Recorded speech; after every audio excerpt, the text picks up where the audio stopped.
पढ़ने दे रहे हैं, सोच रहे हैं कि काम विजेता के लिस्ट में एक नंबर में नहीं का नाम रहे, क्योंकि कामदेव को भगवान शिव ने भस्म कर दिया था। तो हमारा वो नंबर आया है, शिकायत छिपावे इसको एडवर्टाइज बहुत जरूरी है, और सीधे पहुंच गए। एक बार कर तल कर बीना गावत हरिगुण परम प्रवीणा, क्षीर सिंधु गवने मुनिना था। भगवान को अंतर्यामी थोड़ा और पोषण कर दिया, लेकिन मन में विचार कर रहे हैं कि उर अंकुर गर्भ तरु भारी, इसका ऑपरेशन बहुत जरूरी है। अहंकार का अंकुर हमारे भक्त के हृदय में नहीं होना चाहिए। Proud is the food of God, घमंड ही ईश्वर का आहार है। भगवान ने योजना बना दिया, जिस रास्ते से नारद जी गए थे उसी रास्ते से लौट रहे। जाते समय कुछ नहीं था, आते समय विशाल नगर है, सिरनिधि राजा है, उसकी सुंदर कन्या है, उसका स्वयंवर हो रहा है। यही माया है प्यारे, जो पहले नहीं थी आज है, आगे नहीं रहेगी। दैट इज कॉल्ड माया। नारद जी का विवेक जरा भी काम करता तो समझ जाते कि इसी रास्ते से गए थे, कोई नगर बदल नहीं था, तो ये कहां विश्वा में आ गया था। लेकिन नहीं, भगवान की माया बड़ी प्रबल है। शिव चतुरानन जाहि जराही, अपर जीव के ही लेते मान।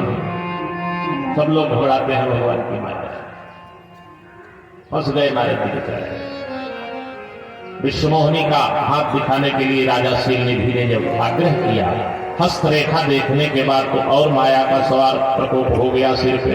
सब उल्टे दिखाई दे रहा है। लिखा हुआ है कि इस कन्या का वर्ण करने वाला अजय होगा, अमर होगा, चराचर जगत के जीवों द्वारा पूजित होगा। और नारद को सब उल्टा दिख रहा है। विवाह होने के बाद जो यही बरई अमर सो होई, विवाह के बाद वो अमर हो जाएगा। से वही सकल चराचर ताही, बरई शील निधि कन्या जाही। लक्षण कछु बनाई तब भासे। जो असली मामला समझ में आया उसको अंदर ही रख लिए। कछु को बनाई भूत संभासे, कुछ इधर उधर बता दिए, भूत सवार हो गया। विवाह का अब चल पड़े, विचार कर रहे हैं कि सुंदर रूप रहे तभी सुंदर कन्या हमारा वर्ण करेगी। तो रूप कहां मिलेगा? यही एक जगह नारद का विवेक सही काम किया। अच्छे लोग बैठे हैं। गोस्वामी जी का लिटरेचर गजब का साहित्य है। नारद जी योगी नहीं रह गए हैं, क्योंकि मनसा वाचा कर्मणा, अगर किसी प्रकार से आप पथभ्रष्ट हो गए तो योगी की श्रेणी में नहीं रह जाएंगे। लेकिन भगवान उनको योगी कहकर संबोधित कर रहे हैं। कुपथमागरुज व्याकुल रोगी, और दीन वैद्य सुनहु मुनि जोगी। भगवान की दृष्टि में अभी भी वो योगी हैं। क्यों? क्योंकि सर्वांग शरणागति नारद जी की बड़ी प्रबल है। कामदेव को जीत के आए थे, उससे जाके कह देते कि कामदेव अपना रूप दे दो, हमें विवाह करना है। कामदेव इनकार नहीं करता, लेकिन कामदेव के पास रूप मांगने नहीं गए नारद जी। रति राम ही सो गति, राम ही सो मति, राम ही सो जिनके बल है। अगर विवाह भी करने की इच्छा हुई है, रूप भी चाहिए, तो वो भी भगवान से मांगेंगे। तो नारद जी ने विचार किया कि रूप की जरूरत है, बिना रूप के विवाह होगा नहीं, और हमारे प्रभु से ज्यादा रूपवान कोई दूसरा हो ही नहीं सकता। इसलिए ऐसे समय पर उन्हीं से हम आग्रह करें। मोरे हित, ये नारद जी की सर्वांग शरणागति है भगवान के चरणों में, कि मोरे हित हरि सम नहीं कोई। मोरे हित हरि सम नहीं कोई। अवसर सहाय सोई होई। अवसर सहाय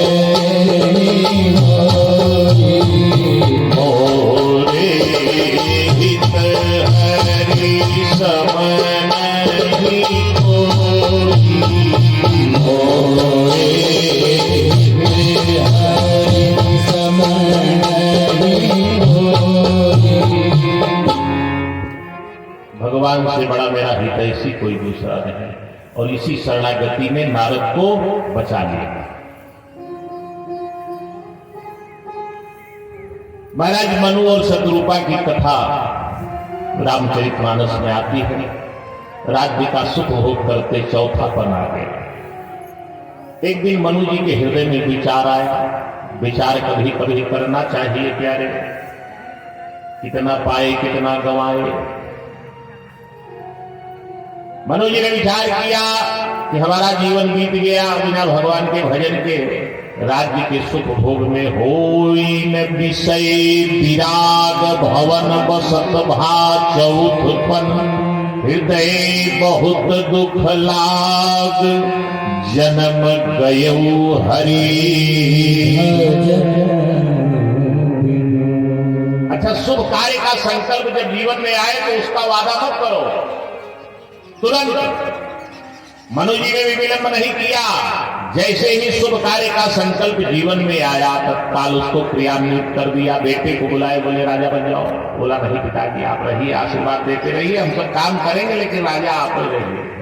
शत्रुपा की तरफ देखे, बोले देवी क्या करें। शत्रुपा जी ने कहा महाराज ये आसक्ति है, ऐसे नहीं छोड़ेगी, एक झटके में इसको तोड़ के चलना पड़ेगा। बोले ऐसी बात है तो पंडितों को निमंत्रण भिजवा दिए, जल्दी आइए, राज तिलक की तैयारी करवाइए। ब्राह्मण देवता लोग आ गए, आचार्य पंडित विद्वान, राज तिलक की तैयारी हो गई और बेटे को जबरदस्ती पकड़ के वो मुकुट पहना दिए सिर पे। बोले अब तुम राजा हो गए हो।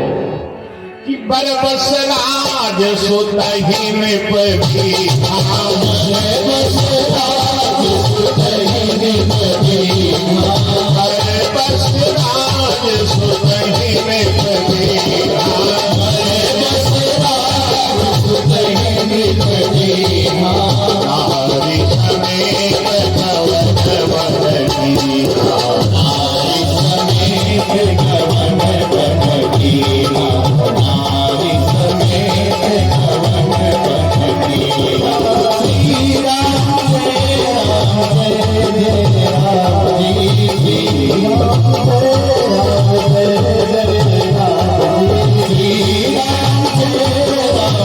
जय राम जी, श्री राम जय राम जय जय राम जी, श्री राम जय राम जय जय राम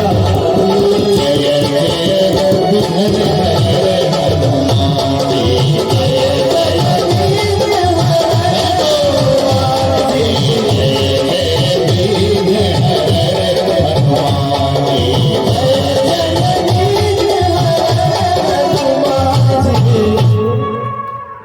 बेटे को राज्य दे करके मनु जी महाराज चल पड़े। कहां जा रहे हैं? नैमिषारण्य की पावन धरती पर, गोमती नदी के किनारे, जो भौगोलिक दृष्टि से लखनऊ के पास स्थित है।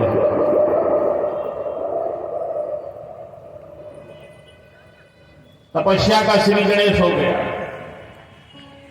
विकट तपस्या 23,000 वर्ष तक मनु और शत्रुपा जी ने किया भगवत प्राप्ति के लिए। वेदांत का अंतिम सूत्र है यथातो ब्रह्म जिज्ञासा, अर्थात जीवन की सारी जिज्ञासा और इच्छा समाप्त हो जाए, केवल एक इच्छा शेष रह जाए भगवत प्राप्ति की। बीच में विघ्न भी बहुत आएगा। मनु जी महाराज तपस्या जब कर रहे थे, तपस्या ज्यों ज्यों आगे बढ़ने लगी त्यों त्यों खरीदार लोग आने लगे। विधि हरि हर तप देखिए पारा, मनु समीप आए बहुबारा। एक दो बार नहीं, बहुबारा।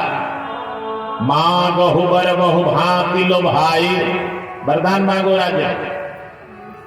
लेकिन मनु जी की मान्यता है कि ब्रह्म निर्गुण निराकार है, परमात्मा का कोई आकार और स्वरूप नहीं है। ये जो लोग आए हैं आकार वाले हैं, इसलिए वो नहीं हो सकते जिसको हम खोज रहे हैं। अंत में जब ब्रह्मा विष्णु महेश सब आकार लेके लौट गए, तब निराकार वाले ने सोचा कि भाई ये तो जीत पे उतर गए हैं, अब तो मिलना ही पड़ेगा। तो आकाशवाणी हुई, मागु मागु बर भई न भवानी। राजन वरदान मांगो। मनु जी फिर नेत्र खोले, इसके पहले भी कई लोग आके वरदान मांगो कर रहे हैं। मनु जी ने नेत्र खोल के जब देखा तो कोई आकार अब की बार दिखाई नहीं दे रहा है, केवल आवाज आ रही है, वरदान मांगो राजा, वरदान मांगो। मनु जी ने कहा महाराज कहां से आप बोल रहे हैं, किस चैनल से प्रसारण हो रहा है? देखिए यहां भी चैनल वाले आ गए हैं, बेचारे बड़ी मेहनत कर रहे हैं। भगवान ने कहा राजन मेरा कोई स्वरूप और आकार नहीं, मैं निर्गुण निराकार हूं। बहुत बहुत धन्यवाद है। पत्रकार लोग चैनल वाले सब जो है सारा मैटर निकालेंगे, लेकिन राम कथा के लिए किसी के पास टाइम नहीं है। तो ये बेचारे जो है इतनी दूर से चल करके राम कथा का प्रसारण अपने चैनल के माध्यम से करने के लिए पहुंचे हैं। तो सभी मीडिया कर्मियों को पवित्र व्यासपीठ से बहुत बहुत साधुवाद और धन्यवाद ज्ञापित करता हूं कि कम से कम आपने इस पवित्र प्रांगण मां भुजहिया के इस क्षेत्र में और इस कथा मंच को अपने चैनल के माध्यम से प्रसारित करके उसे भी पवित्र करेंगे और आपकी मेहनत भी सार्थक होगी। जोरदार तालियों से एक बार इन सबका अभिनंदन करें। बहुत बहुत साधुवाद। आइए। हरे राम राम राम सीता राम राम राम, हरे राम राम सीता राम राम राम, हरे राम राम सीता राम राम राम, हरे राम सीता राम, हरे राम सीता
भगवान ने कहा राजन वरदान मांगिए। मनु जी ने कहा बोले सामने आइए। भगवान ने कहा मेरा कोई रूप नहीं, मैं निर्गुण निराकार हूं, किस रूप के सामने आऊं? तो देखे तो कभी थे नहीं, सुने थे। जो स्वरूप वस्यु मन माही, यही कारण मुनि जतन कराही, जो भूषण मन मानस हंसा। बहुत बड़े फिलासफर थे मनु जी महाराज। 3 रूप एक साथ देखने की परिकल्पना को उन्होंने नक्शा बनाया। जो स्वरूप शिव मनमाही अर्थात भगवान शिव के हृदय में रहने वाला ब्रह्म, यही कारण मुनि जतन कराही, योगियों का ऐश्वर्यपूर्ण ईश्वर, और जो भुसुंड मनमानस हंसा, भक्तों का भगवान। 3 रूप, ज्ञानियों का ब्रह्म, योगियों का ईश्वर और भक्तों का भगवान। तो भगवान तो भगवान वैसा ही रूप बना के मनु के सामने प्रकट हो गए। चतुर्भुज रूप में पूछा गया कि जैसा नक्शा बनाए थे वैसे ही है कि कुछ गड़बड़ है? बोले नहीं, एकदम सेम टू सेम। नील सरोरुह, पहला रूप कैसा है? बोले नीला कमल। कमल ज्ञान का प्रतीक होता है, अर्थात ज्ञानियों का ब्रह्म। कमल कीचड़ में खिलता है लेकिन उसका स्पर्श नहीं करता, थोड़ा ऊपर ही उसके रहेगा। यही उपदेश ज्ञान का संदेश मिल रहा है। कमल ज्ञान का प्रतीक है, इसलिए उपदेश दे रहा है कि संसार में भी ऐसे रहो। गृहस्थ होना बुरा नहीं, लेकिन गृह आसक्त मत हो जाओ। जीवन में भोग आवश्यक है, भोग में जीवन लिप्त न हो जाए।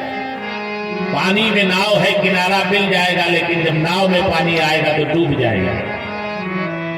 तो कमल ज्ञान का प्रतीक है, उपदेश दे रहा है कि संसार छोड़ के मत जाओ, यहीं रहो, लेकिन मेरी तरह न जग छोड़ो न हरि को भूल जाओ जिंदगानी में। न जग छोड़ो न हरि को भूल जाओ जिंदगानी में। न जग छोड़ो न हरि को भूल जाओ जिंदगानी में। जग छोड़ो न हरि को भूल जाओ जिंदगानी में। जग छोड़ो न हरि को भूल जाओ जिंदगानी में। जग छोड़ो न हरि को भूल जाओ जिंदगानी में। जग छोड़ो न हरि को भूल जाओ जिंदगानी में। जग छोड़ो न हरि को भूल जाओ जिंदगानी में। रहो दुनिया में जैसे, रहो दुनिया में यूं जैसे, रहो दुनिया में यूं जैसे कमल रहता है पानी में। रहो दुनिया में यूं जैसे कमल रहता है पानी में। रहो दुनिया में यूं जैसे कमल रहता है पानी में। रहो दुनिया यूं जैसे कमल रहता है पानी में। रहो दुनिया यूं जैसे कमल रहता है पानी में। नील सरोरुह, नीला कमल, कमल ज्ञान का प्रतीक अर्थात पहला वरदान, ज्ञानियों का ब्रह्म पहला रूप। नील मणि, मणि भक्ति की प्रतीक है, अर्थात भक्तों का भगवान जो भुजंग वनमानस हंसा। नील नीरधर श्याम, नीला आकाश, आकाश कर्म का प्रतीक है, अर्थात कर्म योगियों का ईश्वर। मनु जी ने जी भर के निहारा, बोले राजन मांगिए, और आज अब संकोच से मत मांगना। आपके सामने कोई साधारण दानी नहीं, महादानी सुजान दानी है। जो इच्छा हो मांग लो। सकुच बिहाई मांग नृप मोही, भगवान ने संकेत कर दिया, संकोच छोड़ करके राजन मांगो मुझसे। मनु जी ने कहा महाराज आप सब जानते ही हैं, अंतर्यामी हैं, अब हम ही से कहलवाना चाह रहे हैं तो ठीक है, आप जैसा बेटा चाहता हूं महाराज, बिल्कुल मेरे ही जैसा। बोले हाँ महाराज, एकदम सेम टू सेम होना चाहिए, कोई अंतर न हो। तो भगवान ने कहा कि हमारे जैसा तो दूसरा कोई है ही नहीं, एको हम द्वितीयो नास्ति। भगवानों को तो 1500 होते हैं, भगवान देखते हैं। तो कलयुग में बाढ़ आ गई अषाढ़ के मेघा की तरह, वो फलाने भगवान ढमकाने भगवान, वो अलग विषय है। भगवान को एक ही है क्या? भगवान ने कहा राजन कोई विकल्प नहीं है, अगर मेरे जैसा ही बेटा चाहते हैं तो मैं स्वयं आपके यहाँ पुत्र रूप में आऊं, यही एक रास्ता है। तो भगवान की बड़ी जुगाड़ी है, विनोदी है, सोचते हैं कोई रास्ता निकल जाए। तो बगलिया में शतरूपा भी हाथ जोड़ के खड़ी थी, वो तपस्या की है 23,000 वर्ष मनु के साथ। आड़े रहे एक पग दो, एक पैर पर खड़े होकर पति पत्नी ने तप किया, तब भगवान आए। तो भगवान ने शतरूपा से कहा देवी आपने भी तपस्या किया है, आपको भी वरदान मांगने का अधिकार है। भगवान ने सोचा अगर दूसरा कोई वरदान बहकाने पे मांग ले तो हमको निकलने का रास्ता मिल जाएगा। पति पत्नी दोनों एक वरदान पे सहमत नहीं है, काम बन जाएगा। लेकिन गजब भारतीय नारी का गौरव है महाराज।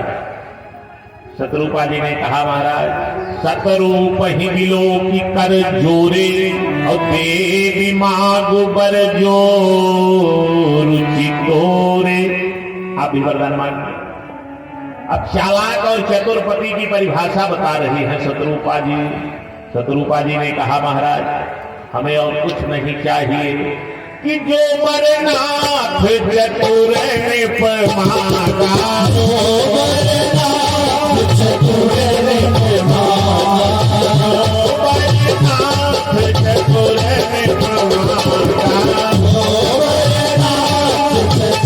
ने कृपाल मोही अति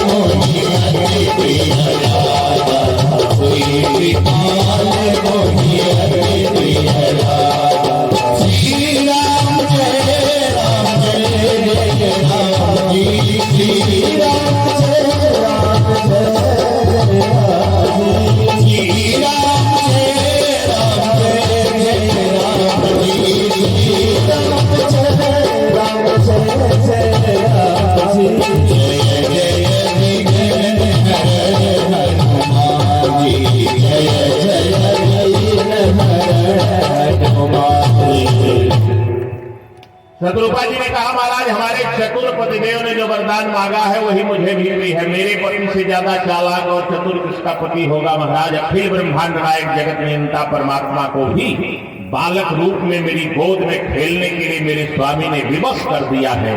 मेरे पति से ज्यादा चालाक किसका पति हो सकता है।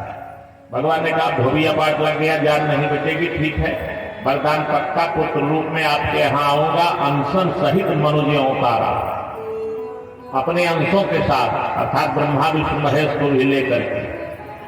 और एक निवेदन और है कि हम अकेले आगे कुछ नहीं कर पाएंगे। आज शक्ति जही जग उपजाया सो अवतरी मोरी वह माया। मेरी आद्या शक्ति भी सीता के रूप में उनको बहू में स्वीकार कर लीजिएगा। बहू बना करके काम बन जाएगा, लीला हो जाएगी।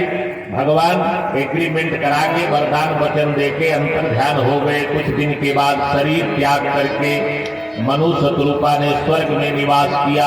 कालांतर में श्री अवध में दशरथ कौशल्या के रूप में प्रकट होते हैं। बड़ा सुंदर प्यारा प्रदेश, प्यारी प्रजा, धन वैभव इतना कि कुबेर भी देख के लज्जित हो जाए। दशरथ धन सुन धनद लजाही। दशरथ राजपति रही। देवराज इंद्र भी डरता था उनकी ताकत से। सुरपति रही बाहुबल जाके, नरपति सकल रही रुख ताके। ऐसे महाराज दशरथ के जीवन में भी कोई न कोई अभाव है। गोस्वामी जी महाराज मानव जीवन का दर्शन करा रहे हैं। यह संसार आज तक किसी को पूर्ण मिला ही नहीं। कोई न कोई अभाव सबके जीवन में रहता है। महाराज दशरथ के जीवन में भी सब कुछ होने के बाद एक अभाव खटक रहा है और एक दिन वह दुख, वह ग्लानि में बदल गया। इतनी ग्लानि हुई पुत्र वियोग की कि महाराज दशरथ राजमहल में रानियों के पास नहीं गए। बड़ा गजब का निर्णय लिया दशरथ जी ने। कहां जा रहे हैं? राजद्वार गुरुद्वार पर गया। जंगल में एक झोपड़ी में कौपीन पहन करके एक फकीर रहता है। सम्राट जाके उसके चरणों में गिर गया और बच्चों की तरह फूट फूट करके रोने लगा।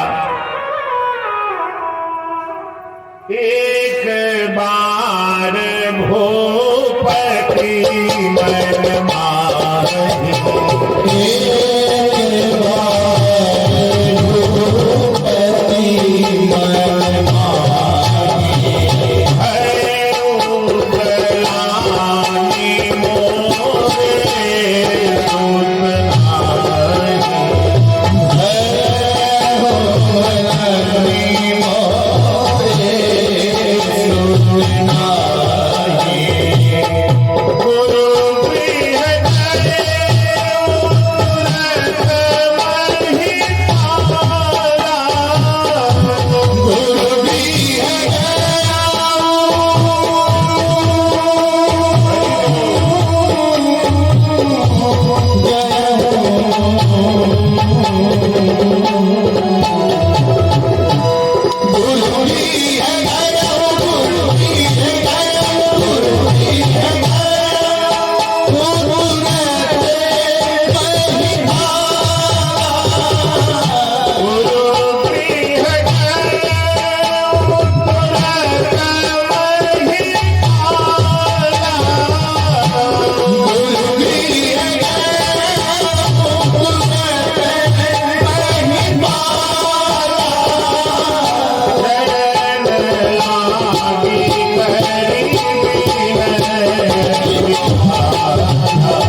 चक्रवर्ती सम्राट सोने का राज मुकुट पहन करके फकीर के चरणों में गिरा है। बच्चे की तरह फूट फूट के दशरथ जी रो रहे, गुरुदेव निज दुख सुख सब गुरु ही सुनावा।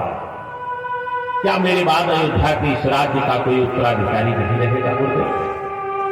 आपकी कृपा से आशीर्वाद से सब कुछ है। उठाया वशिष्ठ जी ने हृदय से लगा के दशरथ से कहे, राजन सही समय पर सही जगह